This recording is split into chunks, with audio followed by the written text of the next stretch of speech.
So ngayon mga ka-Mindtech, ituturo ko sa inyo kung paano mag-private ng ating Facebook account ngayon 2024. Kasi minsan hindi natin maiwasan na meron talaga mga ibang tao na nag-i-stalk sa ating Facebook account. So make sure lang na panoorin nyo yung video ng matapos para malaman nyo step by step kung paano mag-private ng ating Facebook account. So una natin gagawin guys, kailangan natin pumunta sa Facebook app natin. So yung Facebook application na gagamitin natin is itong kulay blue. So click lang natin itong Facebook app. Ngayon, una natin gagawin para ma-private yung ating Facebook account is i-click natin tong tatlong underline sa may bandang taas sa kanan. So, eto yun, click lang natin. Once na maklik na natin yan, scroll up lang natin. Scroll up. Hanapin natin sa baba yung Settings and Privacy. So, eto yun, Settings and Privacy. So, click lang natin tong Settings and Privacy.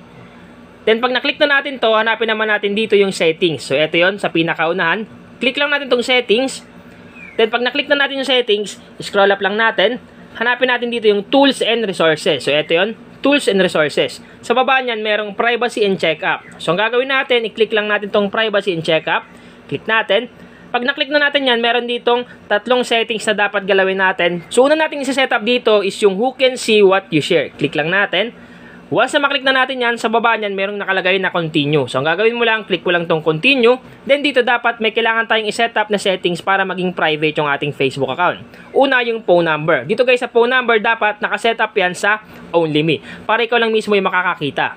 Sunod, dito naman sa my birthday, ilagay mo lang yan sa Only Me or Friends. Okay? So, nakadepende yan sa inyo. Sa akin, nalagay ko lang sa Only Me. Pero kung gusto nyo naman makita ng mga friends nyo, i-click nyo lang yung Friends. Sunod, dito naman tayo sa my Friends and Following. Dito nakalagay who can see your friends list on your profile. So, ang gagawin mo lang, i-set up mo lang yan sa my Only Me, okay? Piliin mo lang yung Only Me para ma-private ang inyong Facebook account. Sunod dito naman sa may who can see the people, pages, and list you follow. Piliin nyo lang dito yung friends, okay? So, piliin natin tong friends.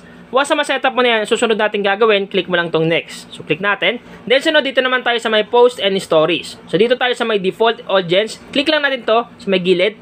Piliin nyo lang dito yung Only Me, okay? So, once na mapili nyo na yung Only Me, back nyo lang. Sunod, dito naman tayo sa may stories. So, click lang natin itong stories. Click natin. Dito naman, piliin lang natin yung friends para yung friends lang natin mismo yung makakakita ng mga stories natin. So, piliin natin itong friends. Click save. Once na matapos ka na dito, click mo lang itong next button sa may bandang baba sa kanan. Click natin. So, automatic, you're all set na. So, lagpasan mo lang yung isa dyan. So, once natapos ka na dito, click mo lang tong review another topic. Click natin. Dito naman tayo sa may how people can find you on Facebook. So, click lang natin. Dito naman, ang gagawin natin, click mo lang tong continue sa baba. Click continue. Dito nakalagay, who can send you friend request. So, ang gagawin mo lang, mas maganda na i-set up mo sa friends of friends, okay? Kasi pag naka-public yan, kahit sino na lang yung mag-a-add sa'yo. So, mas maganda naka-set up yan sa friends of friends. So, ang gagawin mo lang, piliin mo lang dito yung friends of friends. Piliin natin. Once na mapili mo na, click mo lang tong next. Then, dito naman tayo. Nakalagay dito yung people with your phone number. So, click mo lang tong edit. Dapat nakalagay dito is no one. Okay? So, mas maganda na no one para ikaw lang mismo yung nakakaalam.